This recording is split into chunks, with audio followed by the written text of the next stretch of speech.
지금 플리 바게닝 도입과 관련돼서 서면 질의에 대한 답변을 보니까 반대하는 입장을 이제 취하고 예, 그렇습니다. 계십니다. 뭐 반대하는 입장이 기본적으로 우리나라 형사법 체계에는 아직 맞지 않다. 그다음에 정의관념에는 부합하지 않은 것 같다. 또한 밀실에서의 협상 거래를 조장할 가능성이 있기 때문에 피의자나 피고인의 권리를 손상시킬 가능성이 있다. 뭐 여러 가지 이유를 말씀하셨습니다. 근데 현대 이 사회가 고도화되면서 굉장히 전문화되다 보니까 굉장히 정교한 그 조직 범죄가 많아지고, 특히 잘 아시다시피 라임 사태, 오티너스 사태 이런 걸 보시면 굉장히 그 많은 다수의 관계자들이 있고 그 추적이 굉장히 어려운 상황입니다. 영미계에서 플리 바게닝 제도를 도입했을 때 실제적 진실을 포기하고 수사나 뭐 범죄자 처벌을 쉽게 하려고 그렇게 그 제도를 선택했겠습니까? 그건 아니라고 봅니다.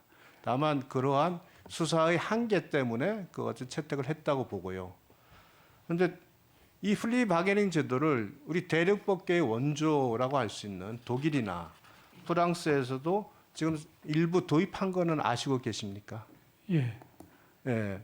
그 이 제도가 그 특히 대륙법계에서 사실 맞지 않는 제도임에도 불구하고 그 선진국 특히 법치주의 선진국에서 도입했을 때는 분명히 어떤 실체적 진실 규명을 위한 수사력의 한계 뭐 이런 다 고민해서 채택하지 않았겠습니까? 예, 그렇습니다. 우리나라에서도 지금 특정 금융 범죄에 대해서는 내년 1일부터 플리 바게닝 제도를 일부 도입해서 운영을 합니다. 근데 일본 같은 경우가요, 사실은 저희 법제가 대부분 일본에서 개수를 해가지고 굉장히 많이 적용을 하는데, 일본에서 2016년도에 형사소송법을 개정하면서 아주 상세하게 플리 바게닝 제도에 관해서 변형된 형태로 도입을 했습니다. 한번 보시면 지금 잘 보이시죠? 예, 예. 대상 범죄를 일정 수준으로 제한을 하고요. 특히 약물 총기와 같은 조직 범죄와 같은 경우, 이런 경우에는 집중적으로 도입하고, 특히 이제 재정 경제 범죄는 굉장히 교묘하고 정교한 그 범죄 수법들이 있기 때문에 이제 포함을 시켰고요.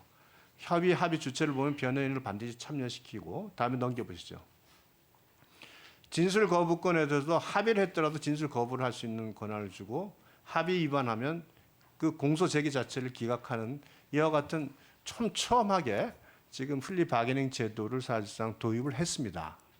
그래서 지금까지 일관되게 법원에서는 플리 바게닝 제도에 대해서는 특히 이제 재판에 있어서 판사의 재량권의 침해라는 그 논리에 침착해서 굉장히 반대를 하시는데, 이 부분에 대한 한번 법원 내부에 그 일본의 그 협의 합의 제도를 도입할 수 있는지에 대해서 검토를 좀 해주셨으면 좋겠습니다. 예, 검토는 해보겠습니다. 예, 검토 좀 해보시고, 시대가 이렇게 바뀌는 상황에서 어느 정도 이제 우리도 무한정 검사를 드리고 무한정 판사를 드릴 수 있는 건 아니지 않습니까? 예, 그래서 조정제도 그 재판전 화해 제도를 활성화해야 된다는 것도 결국은 다 그런 그 국가 경제적 측면에서 다 검토를 해야 되는, 검토했기 때문에 그렇게 답변을 하신 거고 마찬가지라고 생각을 합니다.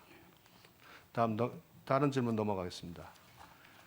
지난 그 11월 14일부터 20일간 6박 7일간의 민노총이 장기 노숙 집회를 신청을 했는데 서울경찰청이 허가를 거부했습니다. 그래서 행정법원에 가처분 신청을 했더니 결국은 노숙 집회를 허용을 했습니다. 뭐 이것의 발단은 해가 뜨기 전이나 해가 진 후로 규정한 집시법 10조가 헌법 불합치라는 헌재의 결정이 있었기 때문에 새로운 입법 규정이 나오기 전까지는 법원에서도 섣불리 어떤 불허하는 그 경찰의 처분에 대해서 인정하기는 어려운 측면이 있을 수 있다고 보고 있습니다. 물론 여러 입법이 있는데도 불구하고 국회에서 이 부분에 대한 충분한, 아까 신속한 입법이 따르지 않은 것도 또한 원인이겠지만, 한번 보시죠. 이게 지난 5월에 민노총 건설 노조원 5천여 명이 서울 광화문에서 불복 노숙 집회를 하면서 술판을 벌이고 노상 방류를 했던 사안입니다. 이렇게 하는 것이 노조 여기서 지금 그 판사가 그 부분에 대해서 그 처분을 다시 취소한 이유 중에 노조가 회복하기 어려운 손해를 입을 우려가 있다 이런 판단인데 좀 이렇게 하는 것이 국민적 피해를 주는 것을 비교하면 노조가 회복하기 어려운 손해를 입었다고 볼 수 있을까요? 다음 편 한번 보시죠. 여기서 이렇게 얘기합니다. 판사들이 와서 고통처럼 느껴봐라. 현장을 와봐라 그럽니다. 일반 국민들이 받는 고통이 이렇게 큰데 너무 형식적인 판단을 하는 거 아니냐는 이런 얘기가 있습니다. 이 부분에 대해서 물론 후보자님이 입장을 내시기는 어렵습니다만 일선 판사들이 이런 부분에 대한 좀 고민을 해야 되지 않는가 이렇게 생각이 듭니다. 그러다 보니까 불법 시위에 대해서 지금 법원이 너무 관대한 거 아니냐 하는 얘기도 있고 비판도 강하게 대두되고 있는 건 잘 아시죠? 예, 그렇습니다. 네. 마지막으로 이게 지금 굉장히 심각한 문제인데요.